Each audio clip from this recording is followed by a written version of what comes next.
Welcome to एक snooker. और आज बड़ी इंटरेस्टिंग वीडियो पे हम बात करने लगे हैं और वो है कि शॉर्ट कमिटमेंट के हम इजी बॉल्स मिस कर देते हैं बिकॉज कमिटमेंट हमारी शॉट की कंफर्म नहीं होती और हम शॉट में चले जाते हैं और शॉट को बिल्कुल एक अच्छा बॉल देख के हम जल्दी से आगे चले जाते हैं। इस वजह से ब्रेक बिल्डिंग इंप्रूव नहीं होती। इन दिस केस मैं आपको एग्जांपल देता हूँ कि मेरे पास एक रेड पड़ा हुआ है, एक रेड पड़ा हुआ है, एक पिंक है और ब्लैक भी स्पॉट के ऊपर है। अब मैंने कौन सा बॉल डाल के कौन सा बॉल बनाना है ये मैंने डिसाइड करना है, बट आई एम कंफ्यूज। तो क्या होगा, लेकिन चूंकि बॉल काफ़ी दोनों इजी हैं तो मैं किसी ना किसी एक बॉल के ऊपर जल्दी से चला जाता हूँ। इन दिस केस मैं आपको एग्जांपल देता हूँ कि फर्स्ट करें मैं इस बॉल पे एम है और मैं नीचे चला गया। अब मैं नीचे जाके डिसाइड कर रहा हूँ कि मैं इसको फॉलो करके पिंक बनाऊं, स्टन करके पिंक बनाऊं, या फिर मैं इधर ब्लैक बॉल इसको सॉफ्ट स्क्रू करके ब्लैक बॉल बना लूं। तो हाफ कमिटेड शॉट हो जाएगी। तो कमिटमेंट ये होगी कि आपने सबसे पहले खड़े हो जाना है, आपने शॉर्ट में देखना है, आपने सोचना है मैंने क्या करना है, अपना माइंड बनाएं कि अगर वो फॉलो करते हैं तो आपके पास थोड़ा सा लंबा चांस आएगा कि आपको ब्लैक पहले कुशन पे वाइट लगेगा, फिर उठेगा, फिर आप इस पॉकेट में डालेंगे।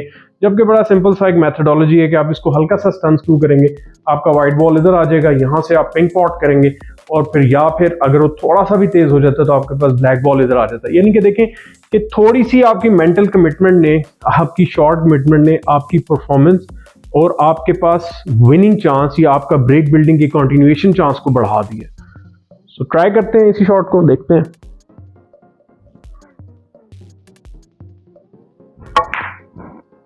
ठीक है, अब देखिए मेरे पास दोनों बॉल तकरीबन आ गए, ब्लैक बॉल भी इस पॉकेट में आ गया और पिंक भी आ गया। लेकिन ये जो 10 सेकंड का 5 सेकंड का डिले आप शॉट में दिया मैंने इस शॉट को सोचने के लिए कि मैं इस रेड को वाइट बॉल को मैं आगे लेके जाऊं, इधर लाऊं, फॉलो करूं, स्टन करूं, स्क्रू करूं, उस वजह से मैं इस पोजीशन में आया हूं कि मैं इजीली कोई भी बॉल डाल सकता। तो कभी भी मिस कमिटेड शॉट मत खेलें और शॉर्ट कमिटमेंट के एलिमेंट को समझें। स्पेशली टूर्नामेंट में या अच्छे सेशंस जब आप खेल रहे होते हैं, मैचेस प्रेशर गेम खेल रहे होते हैं, फाइनल फ्रेम चल रहा होता है और आप कहते हैं यार मैं जल्दी से कर लूँ, बॉल आ गया, बस ये ब्लैक ही चाहिए, बट यू आर अनकमिटेड, या मुझे ये पिंक चाहिए, मैं इसको ये खेल दूँ, वो खेल दूँ। मेक श्योर स्टे, वेट करें, 5 सेकंड टाइम लें, सोचें कि अच्छा यार वहाँ जाता हूँ तो ये होगा, यहाँ आता हूँ तो ये होगा। वहाँ से मैं अगर खाली पिंक बनाता हूँ तो मेरे पास खाली पिंक आ रहा था, यहाँ पे स्टन जब मैंने किया तो मेरे पास 2 बॉल्स आ गए, दोनों के पास ऑप्शन आ गया कि मैं इस पिंक को मिडिल में लेके इस बॉल को ले लूँ या इसको मैं डाल के दोबारा से इस रेड को उस पॉकेट में, या फिर वाइट इधर चला के इस पॉकेट में बना दूँ। मतलब ऑप्शंस आपके बढ़ जाते हैं।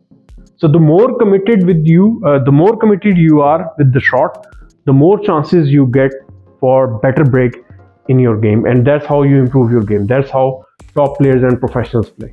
इसी तरीके से टॉप प्लेयर खेलते हैं और इसी तरीके से टॉप प्रोफेशनल्स खेलते हैं। सो थिंकिंग को चेंज करें, गेम खुद ब खुद चेंज हो जाएगी। एक स्नूकर के तमाम सोशल मीडिया चैनल्स को फॉलो करें। Take care, bye.